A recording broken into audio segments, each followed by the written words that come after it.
Hey, thanks for tuning in. I'm Mike Smithgall, the unelected mayor of Atheistville, and this is today's Mic Drop.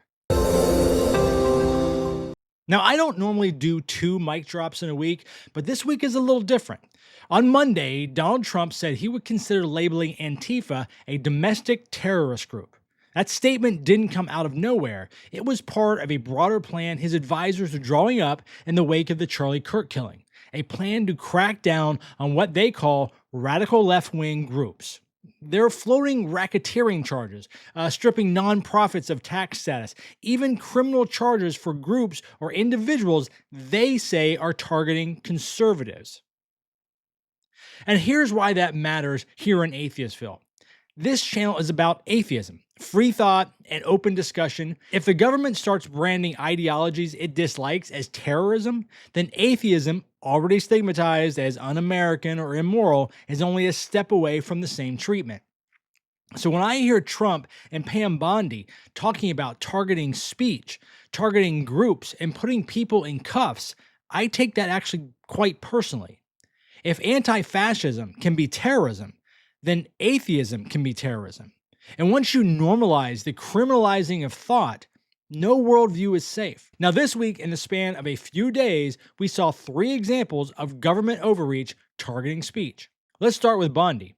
She said hate speech is separate from free speech, and the Justice Department would go after people for it. Here's the problem. In the United States, hateful speech is generally protected unless it crosses very narrow lines like true threats or incitement to imminent violence. Courts have been crystal clear on this for decades. Bondi's framing is wrong, and worse, it's reckless. Now, I made a video about that very subject. You can check it out up here. At the time, I thought, this is outrageous, and I said so. But I needed only wait a short time before her statements became actual actions. This wasn't a random government overreach. Bondi's targeting of hate speech was part of the broader crackdown Trump announced Monday. Hours after her statement, the FCC, a government agency made up of appointed officials, not elected representatives, leaned on ABC over Jimmy Kimmel's remarks about Trump and Charlie Kirk. The threat was clear: remove content or risk your broadcast license. All right, here's what happened next. Jimmy Kimmel was suspended by ABC. Now, ABC is a private company. They can do that, but they're bowing to the pressure of the FCC. So now we have to ask, will ABC need to run their news copy by the government before going to air? Because that's what this pressure creates, a de facto ministry of truth. Now, I urge you to go read exactly what Kimmel said. Tell me if that really rises to the level of offensive, let alone worthy of the government coming down on his company. Which leads us to an even scarier possibility. Will the FCC restrict truth itself? Now let's talk about what doesn't get government pressure. On September 10th, Fox News host Brian Kilmeade said mentally ill homeless people should get involuntary lethal injection, and added, just kill them. That's not hyperbole or satire. That's advocating the murder of vulnerable people on national television. Either you take the resources that we're going to give you, or you decide that you're going to be locked up in jail. That's the way it has to be now. Or involuntary lethal injection or something. Just kill them. Now, Kilmeade eventually apologized after the clip went viral. But here's what didn't happen. No FCC pressure, no Justice Department threats, no licensing concerns. His co-hosts didn't even blink. They just kept talking. And in fact, during his apology, Fox News was running a Chiron promo for his show. It's as if suggesting the murder of homeless people is simply business as usual over there at Fox. So let's be clear about the pattern. Jimmy Kimmel makes a joke about the right taking great pains to distance themselves from yet another white guy with a gun, and Trump giving no thought to Charlie Kirk as he brushes aside his memory to instead talk about a ballroom. The government threatens ABC's license. Brian Kilmeade advocates killing homeless people, and what do we get? Yeah, crickets. Not a single thing out of Washington. Now, that's not about protecting speech or public decency. That's about protecting power. The government only cares about harmful speech when it's speech that harms them. But the week wasn't over. Then came the third strike. Trump's announcement about Antifa wasn't just another press line. It was the centerpiece of this broader crackdown that his advisors are openly discussing. They're using Charlie Kirk's murder, a tragedy with no proven link to Antifa, as the pretext to go after dissent. And here's the historical irony. Antifa means anti-fascist. The original Antifascistische Aktion formed in Germany in 1932 to resist the Nazis. So a banner born to push back against a tyrannical regime 90 years ago is again under government attack for what it represents. Think about that. But here's where atheists need to pay attention. If Trump and his team can label anti-fascism as terrorism, then why not atheism? Think about how often atheists are already painted as immoral or un-American. If this labeling becomes normal, atheism fits neatly on that list. And unlike churches or conservative groups, we don't have national lobbies or defense funds. Most of us are just individuals, guys like me with a mic, which means the process itself, the stigma, the legal costs, the harassment could silence us completely. Here's the practical risk. There is no Antifa national office with lobbyists or pooled defense funds. That means every person who gets caught under the terrorist label fights alone. Most of us will not have the money or the time to fight back. Even if they're innocent, the process itself becomes the punishment. That chills everyone else. That is how you silence dissent without outlawing dissent. You don't need to ban a newspaper if you can threaten its publisher. You don't need to outlaw a philosophy if you can bankrupt anybody that holds it. And for those of us here in Atheistville, atheists, free thinkers, people that challenge religious orthodoxy, this should terrify you.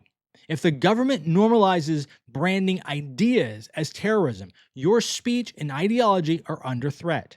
Hey, quick break. I'd like to ask you to do two things. If you like this sort of content, reasonable, measured, and transparent, then I would love to have you as a subscriber. And you don't have to agree with me. In fact, I know many people don't, but that's fine. We should all engage with people we disagree with, if only to understand our own position better. And in the meantime, hit the like button and tell someone else about it. It really helps the channel grow and it gets these conversations and discussions out in front of more people. All right, so let's get back to the show. All right, so let's be clear about what the law actually says. In US law, the State Department designates foreign terrorist organizations, which triggers material support crimes. But there is no parallel domestic list for homegrown ideologies. The FBI defines domestic terrorism by conduct tied to criminal acts, not by mere belief or loose affinity. There's a reason for that gap. It's a constitutional guardrail. So what would actually meet the definition of a terrorist organization? You need leadership or an enterprise that calls for violence. Let's have trial by combat. And we fight. We fight like hell. And if you don't fight like hell, you're not going to have a country anymore. And then you need followers who act on those calls of violence. Multiple capital entries! Multiple capital entries!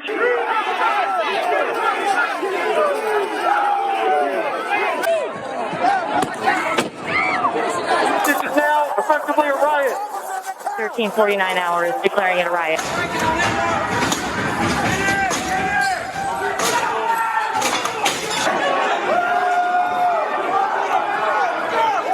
That chain of events, leadership calling for a fight and followers acting violently on that call, is what actually fits the definition of domestic terror action. So ask yourself this: if Antifa is terrorism without leaders, without a central structure, without incitement from the top, then what do we call the MAGA actions on January 6th? Because if the label is applied honestly, January 6th looked a lot more like organized terrorism than anything Antifa has done as a loose ideology. Yet Antifa gets the terrorist label, while January 6th participants get campaign rallies and book deals and pardons. Now, this isn't about consistency, it's about power. It's about using that power to silence ideas the government doesn't like. Now, let's talk about those Gadsden flags, the one that say, "Don't tread on me." You see them plastered on trucks and in front yards and stitched into hats. And the idea is noble: resist government tyranny. It's an idea I support as a concept. But I have to ask, when the government starts telling you what words you can say, what jokes you can make, and what ideas you can hold, who do they think is doing the treading? If your speech is threatened with prosecution, If your ideas are branded as terrorism, that's not simply the first tread, that's a stomp, and it's landing directly on your First Amendment rights. The irony is painful. Many of the same voices cheering this move would scream about tyranny if their guns were threatened. They defend the Second Amendment to the very last round, but they shrug off attacks on the first. Yet, what good is a gun if you can't speak freely? What are you defending if your right to expression is already gone?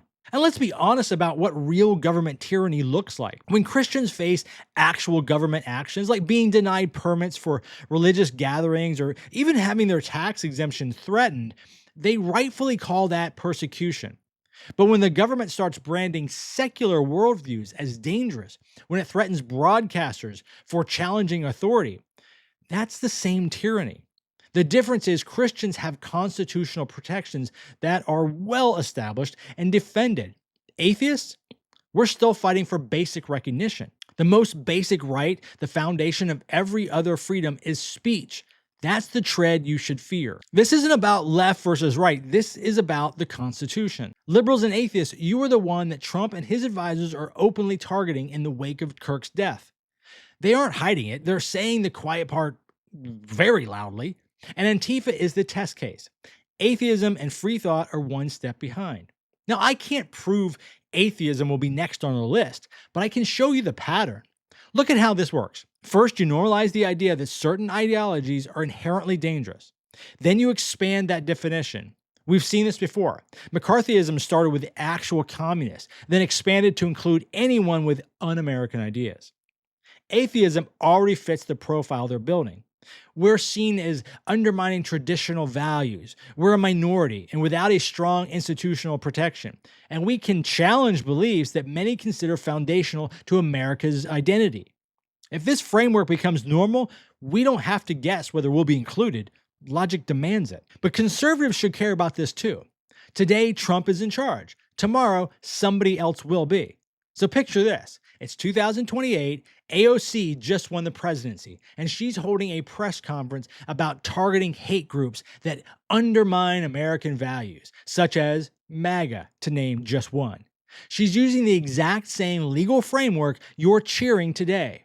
How does that feel? Because that's exactly what you're building when you support criminalizing ideology. The tool you create for Trump becomes the weapon used against you. Again, this isn't a partisan issue, it's a constitutional one.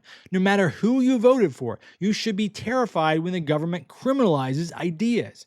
Because the moment you let them start, you already lost the fight to stop them. Even with heated rhetoric, your rights still remain, for now. Peaceful speech and assembly are protected. Courts can check excess. These are real guardrails. But they act after arrests or threats begin. That's why public pushback matters before the chill sets in. We have to defend principle, not popularity. You don't have to like Antifa. You don't have to agree with anything that Jimmy Kimmel has ever said. But you do have to defend their right to speak, because defending their speech is defending your own. That means paying attention and speaking up. Support civil liberty groups like ACLU. Learn your protest rights. If you organize or attend demonstrations, keep the advocacy clean of any planning for violence. Keep receipts, plans, and de-escalation notes in writing. That preserves legal protection if authorities get it wrong.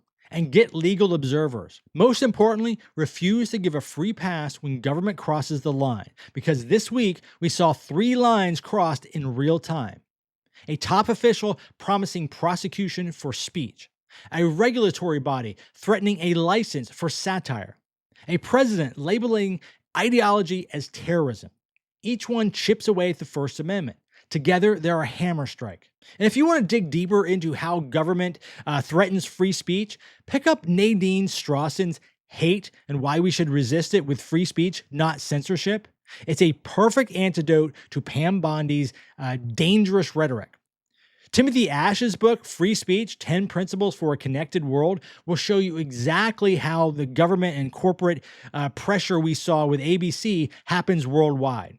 And if you really want to challenge yourself, read Mary Ann Frank's Fearless Speech. Even if you disagree with her, she'll make you think harder about what free speech really means. I'll put a link to those in the show notes. All right, that's my 2 cents, unblessed and unfiltered. Agree or disagree, that's what I have for you today. This week was a very clear warning shot. If Antifa can be terrorism today, then atheism can be tomorrow. If Jimmy Kimmel can be silenced today, then you can tomorrow. And if speech without gods is treated as terror, then freedom of conscience itself is under attack. Don't wait until the hammer falls on you to care about free speech. Use your voice while you still have it. Share this video. Push your friends to think about who is really doing the treading. And defend the First Amendment, because it's the only thing standing between your thoughts and the government's disapproval. All right, I'm Mike Smithgall, and I will catch you on the next one. Hey, thanks for tuning in to today's show. I really hope you enjoyed it. Do me a favor and like and subscribe to the show and tell a friend. That helps us grow and it lets us keep bringing you more voices from the other side of belief. Until we talk again, be kind to one another and remember that reason and compassion go a long way.